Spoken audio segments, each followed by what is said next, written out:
जय संविधान। आज हम पढ़ेंगे मूल अधिकारों के बारे में कि फंडामेंटल ऑफ राइट्स के बारे में आज पढ़ेंगे। क्या होता है, किस तरह से होता है, हमारे लिए अच्छे है कि नहीं है ना भाई। तो हम 14, 15, 16, 17, 18 अनुच्छेदों का अलग से वीडियो बना दिए हैं, वो जाके देख लीजिए। आज हम पढ़ेंगे अनुच्छेद 19, अनुच्छेद 20, अनुच्छेद 21, अनुच्छेद 22 पढ़ेंगे। यदि मूल अधिकारों की बात करूँ मैं तो मूल अधिकार अनुच्छेद 14 से लेकर अनुच्छेद 35 तक सारे जितने हैं वो सारे मूल अधिकार है।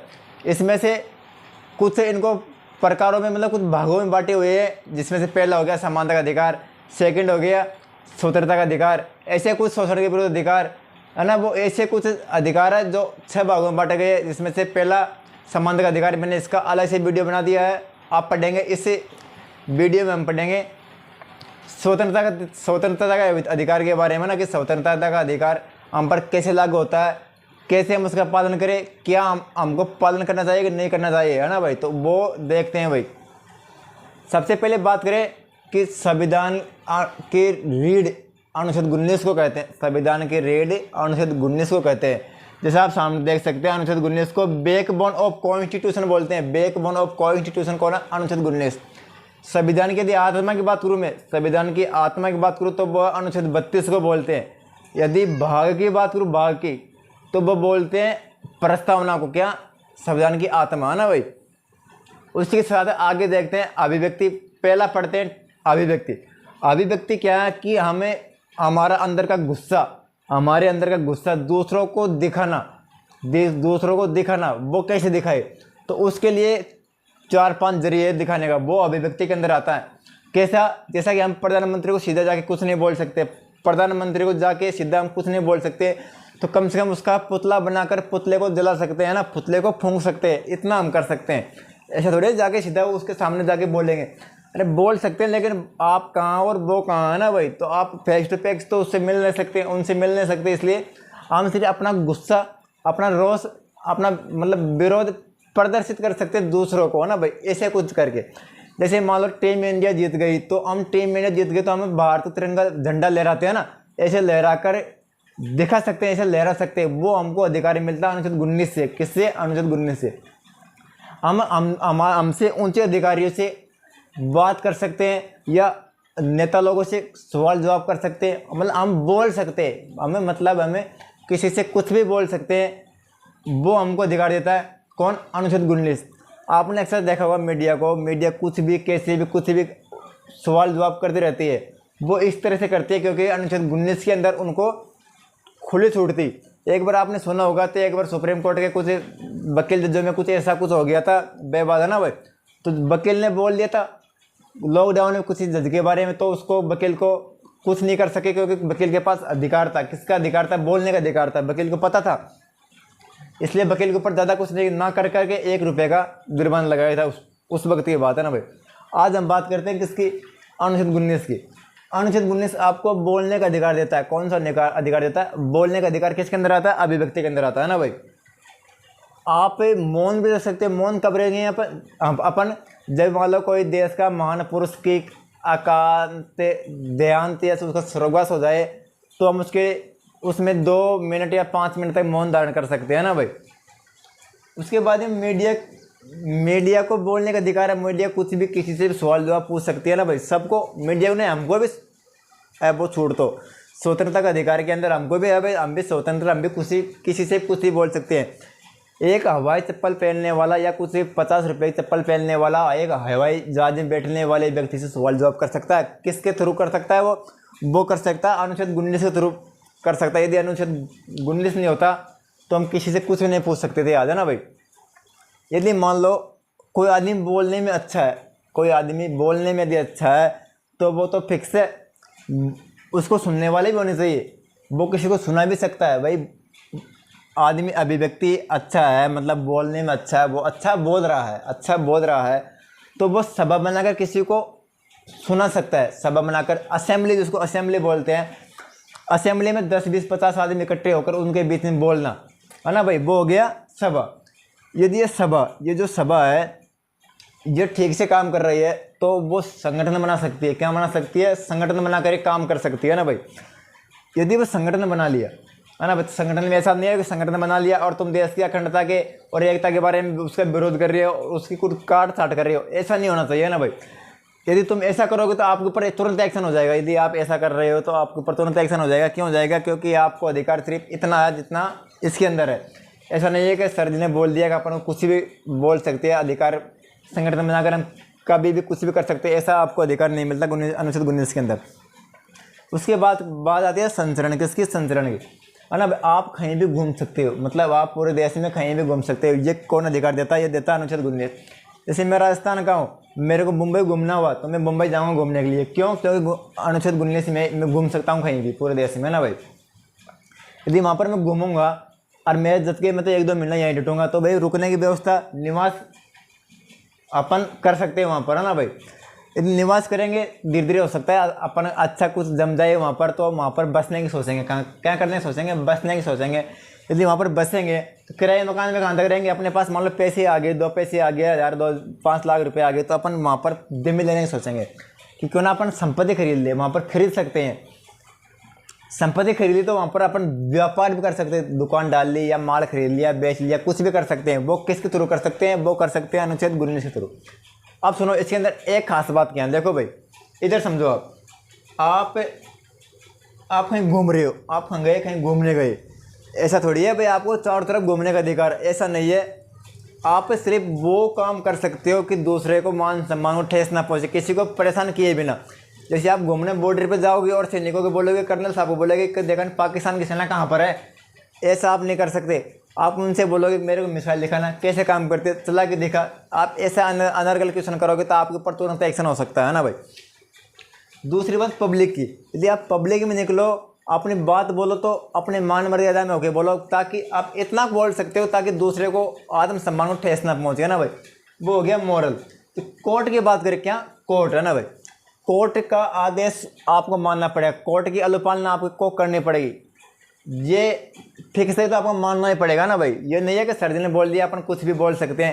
अरे बोलो भाई, तुमको आ जाती है बोलने की, लेकिन अपने इनको मद्देनजर रखते हुए आप बोल सकते हो ना भाई। जैसे मान लो विदेशी मंत्री को विदेशी राष्ट्रपति आता है, जैसे मान लो अमेरिका राष्ट्रपति हमारे देश में आता है, तो ऐसा नहीं है कि आपको बोलने का अधिकार है तो रोड के किनारे बैठ के उसको ट्रम्प ओए क्या कर रहा है, क्या खा रहा है, क्या बोल रहा है, ऐसे आप कुछ नहीं बोल सकते उसको ना भाई। इन चीज़ों को, इन अधिकारों को या इन बातों को मद्देनजर रखते हुए आप इसका पालन या इसका अधिकार आपको पूरा मिल सकता है। लेकिन आपको क्या करना पड़ेगा? आपको इसको मद्देनजर रखते हुए, इसको मद्देनजर रखते हुए आप ये काम कर सकते हो आराम से, है ना भाई। इसके बारे में यदि बात करते हैं आगे, संपत्ति के बारे में, किसकी? संपत्ति की बात करता हूँ मैं आगे। जैसे मान लो आपने संपत्ति ली, क्या ली आपने? संपत्ति ली। एक सेकंड रुको। जैसे मान लो आपने संपत्ति ली है ना भाई, संपत्ति आपने ये ले ली, आपने मान लो प्लॉट लॉट खरीद लिया, ये खरीद लिया। अब मान लो सरकार को होया, सरकार ने सोचा कि क्यों ना भाई रेलवे लाइन फिक्स की जाए, रेलवे लाइन निकलेगी यूँ और आपकी संपत्ति है, आप क्या बोलोगे? तेरे ऐसा कर रेलवे लाइन को इधर घुमा के इधर निकाल ले, है ना भाई। तो ऐसे थोड़ी ना होता है। एक बार ऐसा कुछ हुआ या नहीं हुआ, आप इसको थोड़ी सी सुनो भाई, इसके बारे में कुछ सुनो, है ना भाई।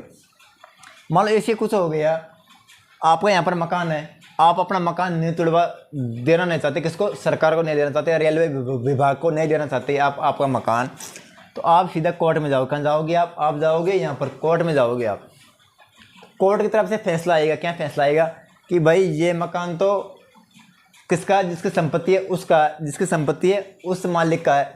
वो चाहे तो उसकी इच्छा, देना चाहे तो उसकी इच्छा, वो दे सकता है या नहीं भी दे सकता है। तो आप ऐसा करो, वो ये देना चाहता है तो आप ले लो उसको, यदि वो नहीं देना चाहता है तो आप ऐसा करो, आपकी रेलवे लाइन को घुमा दो।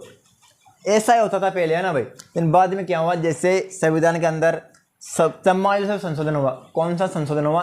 44वां संशोधन हुआ संविधान के अंदर। तो संपत्ति के अधिकार को हटाकर, मतलब इसको हटाए भी नहीं, इसको कुछ चेंज करके इसको कानून का अधिकार कर दिया। किसका अधिकार कर दिया? कानून का अधिकार कर दिया।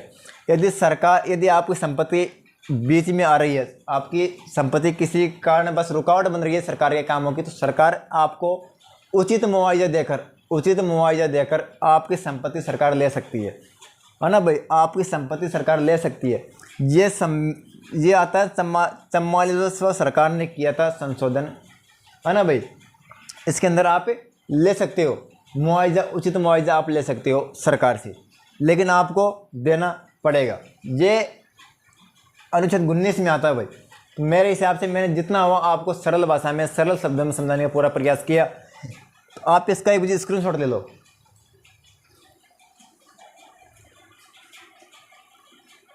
सिद्ध में संरक्षण, दोष सिद्ध में संरक्षण। देखो भाई, इसका मतलब क्या है? इसका मतलब ये है कि जब तक आपका दोष सिद्ध नहीं होता, जब तक आपका दोष सिद्ध नहीं होता, तब तक आपका संरक्षण, मतलब किसी को कोई सुरक्षा मिली हुई है ना, तो वो उसको रहेगी। कब तक? जब तक उसका दोष सिद्ध नहीं होता। जब उसका दोष सिद्ध हो गया, जब उसको सज़ा मिल गई, तो उसकी रखवाली जाने फिर कौन करेगा? पुलिस वाले करेंगे, कौन जजर करेगा, कौन करेगा? उसके बाद पाथे के बाद पाथे, है ना भाई। इसमें है, देखो भाई क्या है इसमें, अनुच्छेद 20 में क्या है, देखो भाई। अपराध के समय का कानून, यदि मान लो आपने 2018 में किसी का हाथ तोड़ दिया, या 2020 में आपने किसी का हाथ तोड़ दिया, या किसी से आपका हाथ टूट गया, या आपने किसी का पैर तोड़ दिया, कब? 2020 में। तो 2020 का कानून ये था क्या कि भाई यदि आपने किसी का हाथ तोड़ दिया तो आपको 6 महीने की सज़ा मिलेगी। कितने महीने की सज़ा मिलेगी? 6 महीने की। लेकिन 2025 में जैसे ही कोई सरकार बनी तो उसने कानून नया कानून लेकर आ गया कि यदि किसी ने किसी का हाथ तोड़ा या किसी ने किसी का पैर तोड़ा तो उसको सीधा फांसी दी जाएगी, है ना भाई। तो वो हो गया कि जिस समय का कानून है, यदि मान लो आपने 2020 में किसी का पैर तोड़ा तो उसमें कानून था कि आपको सिर्फ 6 महीने की सज़ा मिलेगी। अब आप ये सोचो कि सर 2020 में तोड़ा था, आप तो फेल ही हो जाते। भाई ऐसा है कि मान लो आपका केस 5 साल चल गया, भाई फिर 5 साल बाद ही आपको सज़ा मिलनी है, नहीं मिलेगी सज़ा तो मिलती है भाई। तो वो आपको मान लो किसी ने फांसी, जज साहब सोचेगा भाई इसका अभी के कानून के हिसाब से इसको फांसी दी जाए, या अभी के कानून के हिसाब से इसको कुछ सज़ा दी जाए, तो आप उस जगह आप एक्शन ले सकते हो कि हमने सर रामेश्वर सर की क्लास देखी थी, उसमें यह था नियम। अनुच्छेद 20 ये कहता है, क्या कहता है अनुच्छेद 20 ये कहता है कि जिस टाइम मैंने किसी का पैर तोड़ा था या किसी का हाथ तोड़ा था, उस समय यह कानून था कि 6 महीने की सज़ा होगी या 1 साल की सज़ा होगी। मेरे को वो सज़ा करनी है क्योंकि मैंने अनुच्छेद 20 पढ़ रखा है ना भाई। तो आपको उसी हिसाब से सज़ा मिलेगी। उसके बाद में एक अपराध की सज़ा एक ही होनी चाहिए। यदि मान लो किसी ने या किसी का आपने मर्डर कर दिया, ऐसा नहीं होना चाहिए, लेकिन मान लो समझने के लिए, मान लो यदि आपने किसी का मर्डर कर दिया, आप सज़ा काट के आ गए 10 साल सज़ा काट के आ गए, तो आपको मर्डर के बदले दोबारा सज़ा नहीं मिलेगी कि 10 साल आपके पूरे हो गए, आप जज के सामने घूम रहे, आप किसी ने देख लिया पुलिस वाले ने, तो आपकी सज़ा दोबारा बोल देंगे, वो दोबारा आपको सज़ा करवा देंगे। ऐसा नहीं होगा ना भाई। आप सज़ा काटने के बाद आप जज से भी मिलो, वकीलों से मिलो, पुलिस वालों से मिलो, IPS से मिलो, IAS से मिलो, किसी से मिलो तुम, या किसी के सामने घूमो, कोई फ़र्क नहीं पड़ता ना भाई, आपको सज़ा मिल गई। यदि ऐसा होता है तो आप के पास कानून है अनुच्छेद 20, है ना भाई। उसके बाद देखो भाई, खुद के विरुद्ध गवाही नहीं मानते कभी सरकार, है ना भाई। यदि मान लो आपका किसी ने हाथ तोड़ दिया, किसी ने पैर तोड़ दिया, या आपको किसी से हाथापाई हो गई, आप जाके सीधे केस करोगे, पुलिस वाले मान लो आपकी बात सुन लेंगे, दूसरे को पकड़ लेके आएंगे, दूसरे को ज़बरदस्ती पीटेंगे, बोल तूने मर्डर किया कि नहीं किया, बोल तूने मर्डर किया कि नहीं किया, बोल तूने हाथ तोड़ा कि नहीं तोड़ा। तो बताए पुलिस वालों के सामने, उस टाइम में पुलिस वालों के सामने कर ले, है ना भाई। लेकिन जैसे कोर्ट में जाएगा, जज के सामने बैठेगा, जज के सामने मना कर देगा, साहब मेरे को पुलिस वाले मार रहे थे इसलिए मैंने वहाँ पर कर दिया। तो खुद की गवाही, खुद के विरुद्ध गवाही खुद की नहीं मानी जाती है ना भाई, यह अनुच्छेद 20 कहता है। इसका मैंने मेरे से जितना हुआ उतने सरल शब्दों में अनुच्छेद 20 भी समझा दिया। उसके बाद देखते हैं अनुच्छेद 21 क्या है ना भाई। जब तक आप इसके स्क्रीनशॉट ले लो।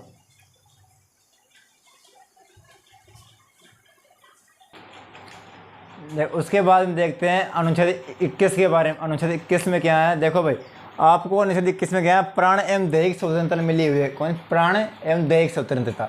देखो भाई, इसके अंदर क्या है, इसके अंदर आप खुद भी चाह कर भी नहीं मर सकते। यदि आप मर गए तो ठीक है, नहीं मरे तो आपको 309 आपके लिए 309 बनी हुई है। क्या बनी हुई है? 309 आपके लिए बनी हुई है ना भाई। यदि मान लो किसी आदमी ने फांसी लगा ली, है ना भाई, अब फांसी लगाई तो वो किसी ने उसको बचा लिया और पुलिस को सूचना दी, वो बच गया, तो उसके लिए 309 बनी हुई है। वो मर गया तो उस सज़ा को खुद ही ले गया, यदि मर गया तो सज़ा खुद ही ले गया साथ ही में ना भाई। पर्यावरण की बात करते हैं अनुच्छेद 21 के अंदर है ना भाई। यदि मान लो आप किसी मोटरसाइकिल से या किसी गाड़ी से जा रहे हो और आप पॉल्यूशन फैला रहे हो, क्या फैला रहे हो, पॉल्यूशन, पीछे से धुआं निकल रहा है और लोगों को तकलीफ हो रही है, तो आपको ट्रैफिक पुलिस वाले हाथ देंगे, रोकेंगे, आपसे पूछेंगे पॉल्यूशन कार्ड कहाँ पर है ना भाई। तो ये अधिकार आपके पास है, लेकिन आपको ये थोड़े पर्यावरण को आप प्रदूषित करोगे ना भाई, तो आप नहीं कर सकते है ना भाई। उसके बारे में बात करते हैं हेल्थ की ना भाई। तो हेल्थ की बात करें तो सरकार की जिम्मेदारी बनती है कि आपकी हेल्थ से, आपके स्वास्थ्य की देखभाल करे। बच्चों की बात की जाए तो बच्चों को 1 से 5 या 6 साल तक के बच्चों को सरकार खुद ही पिलाती है, पोलियो वोलियो की जिसकी भी पिलाती है ना दवाई, वो पिलाती है।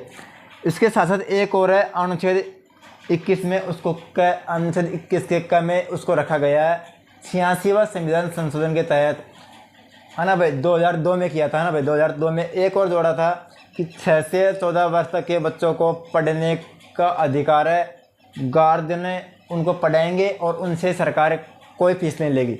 ये कब किया गया था? ये 2002 में किया गया था ना भाई। इसको राइट टू एजुकेशन बोलते हैं। राइट टू एजुकेशन में क्या था, 6 साल से 14 साल तक के बच्चों को स्कूल में जाना और पढ़ना उनके लिए ज़रूरी था ना भाई।